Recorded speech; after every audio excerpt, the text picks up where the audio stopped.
नमस्कार। आपण आज अचानक जे लाईव्ह आलोय याचं महत्त्वाचं कारण बरेचसे शेतकरी फोन कॉल करतायत की अण्णा आमचा पीक विमा आला नाही, आमच्या गावात पैसे पडले नाही, असे बरेचसे प्रश्न शेतकरी आपल्याला विचारतायत।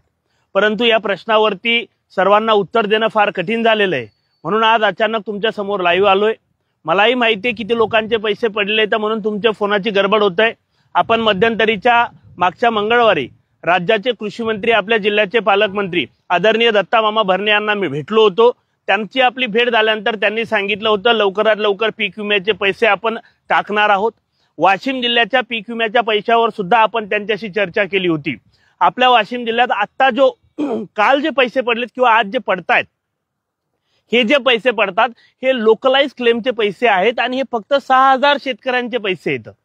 त्याच्यामुळे गडबड करू नका। जर कुठल्या शेतकऱ्यांना पैसे मिळाले नसतील तर त्यांनाही चिंता करायची गरज नाहीये, कारण हे फक्त लोकलाइज मधल्या मागे राहिलेल्या 6000 शेतकऱ्यांचेच पैसे येतात। बाकी त्यांचे पैसे यायचे बाकी आहेत। तब्बल 55000 शेतकरी जे पोस्ट हार्वेस्ट मध्ये आणि मध्यंतरीच्या काळामध्ये राहिलेले आहेत, ते 55000 शेतकरी आहेत। या 55000 शेतकऱ्यांना सुद्धा हा पीक विमा मिळणार आहे, परंतु अद्यापर्यंत त्यावरची प्रोसिजर महाडीपीटीवर यायची राहिलेली आहे, ती सुद्धा लवकर येईल आणि त्या 55000 शेतकऱ्यांना सुद्धा या पैशाचा लाभ होणार आहे।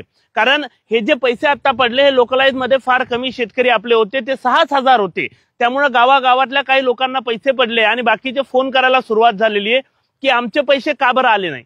तर तुम्हाला चिंता करण्याची गरज नाही। ज्यांनी ज्यांनी तक्रारी दिल्या होत्या त्या प्रत्येकाला पोस्ट हार्वेस्टचे पैसे मिळणार आहेत। पुन्हा रिपीट सांगतो, हे 6000 शेतकरी जे आहेत हे लोकलाइज वाले शेतकरी होते, ज्यांनी लोकलाइज मध्ये क्लेम केले होते। आता 55000 शेतकरी जे बाकी आहेत हे पोस्ट हार्वेस्ट आणि मिड सीजन या दोन गोष्टीचे 55000 शेतकरी अद्यापर्यंत बाकी आहेत। त्या शेतकऱ्यांना सुद्धा हा पीक विमा मिळणार आहे। तुम्हाला चिंता करण्याची गरज नाही। काही फोन लावा लागले की या वर्षीचा पीक विमा आहे की काय। या वर्षीचा पीक विमा अद्यापर्यंत तारीखच 14 तारीख आहे भावांनो पीक विमा फाडण्याची, आणि त्याची प्रोसिजर व्हायला वेळ आहे। त्यात आपले ट्रिगर सुद्धा काढून घेतले, त्यामुळे लोक कन्फ्यूज झाले। हा या वर्षीचा पीक विमा नाहीये, हे मागील वर्षाचे राहिलेले काही लोक आहेत 6000 आणि 55000 लोक ज्यांना अद्यापर्यंत मिळाला नाही, ते 55000 शेतकऱ्यांना सुद्धा हा पीक विम्याचा लाभ मिळणार आहे। नवे तर हे पैसे लवकरच तुमच्या खात्यात जमा होणार आहेत।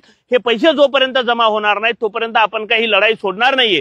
त्यामुळे तुम्हाला चिंता करण्याची गरज नाहीये। हे शेतकऱ्याला प्रत्येकाला याचे पैसे मिळणार आहेत। ज्या शेतकऱ्यांनी तक्रारी केलेल्या आहेत मिड सीजनच्या किंवा ज्या शेतकऱ्यांनी पोस्ट हार्वेस्ट केलेल्या आहेत, या पोस्ट हार्वेस्ट आणि मिड सीजनचे तब्बल 55000 फार्मर शेतकरी आपले बाकी आहेत।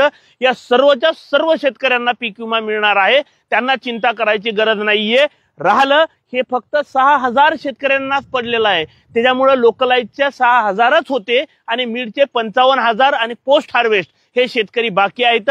हे सांगायसाठी खऱ्या अर्थाने तुमच्या समोर आलो होतो। उद्याच्या 14 तारखेला सुद्धा आपल्या राज्याचे कृषी मंत्री जे आपले पालकमंत्री आहेत हे आपल्या जिल्ह्यात येणार आहेत। आपण त्यांना 14 तारखेला सुद्धा भेटणार आहोत। पुन्हा विनंती करणार आहोत की आमच्या शेतकऱ्याचे राहिलेले पैसे लवकर टाका, आणि ते सुद्धा पॉझिटिव्ह असल्यामुळे आपल्या शेतकऱ्याचे पैसे आपल्या खात्यात लवकर पडतील हे नक्की सांगतो। नाही पडलं तर आपल्याला सुद्धा यायची तयारी ठेवावं लागेल ही विनंती करतो। थांबतो। धन्यवाद। थँक्यू।